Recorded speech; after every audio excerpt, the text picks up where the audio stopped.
Trying to get down to business now with Cosmo Macero from O'Neill & Associates. Joins us every week from our Beacon Hill studio. And let's start off with the Boston Globe. John Henry, the new owner, recently gave an interview to Boston Magazine. And Cosmo was interested to read that article, very lengthy one at that. He said, quote, he wants to be part of finding the solution for the Globe and newspapers in general. Well, how do you think we'll see the Globe change that in the coming years? That's a tall task. Yeah, I think we'll see experimentation and innovation from John Henry and people at the Boston Globe.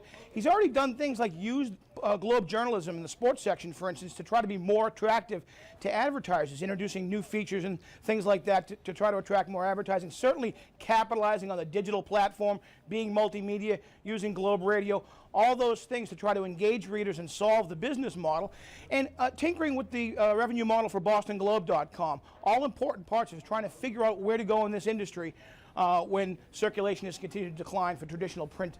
Also, he has involved his wife, Linda Pizzuti, in this philanthropy where you can have a voucher. You as a subscriber were mailed an envelope. You find out where you would like to put money to a charity of your choice, basically, and then they would put an ad in the newspaper.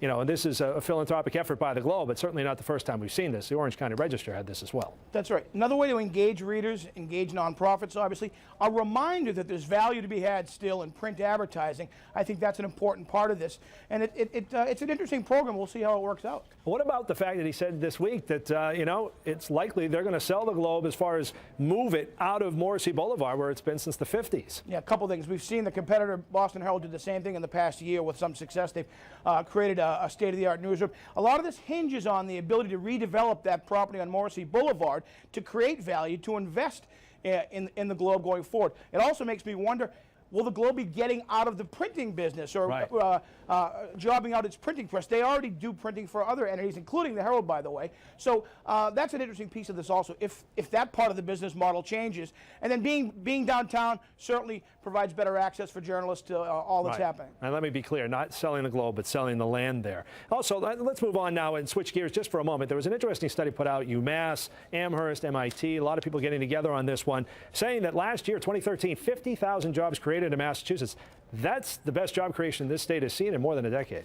It is, and in fact, it may not just continue, it could get better. In fact, projections suggest that over the next couple of years, we'll see between 1.4 to 2% job growth. You get to 2%, you're talking of 70,000 jobs per year before it flattens out 2016, 2017.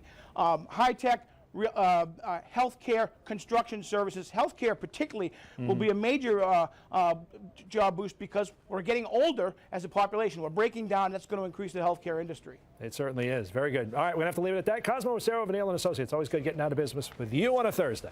Mark, thanks a lot. You take care.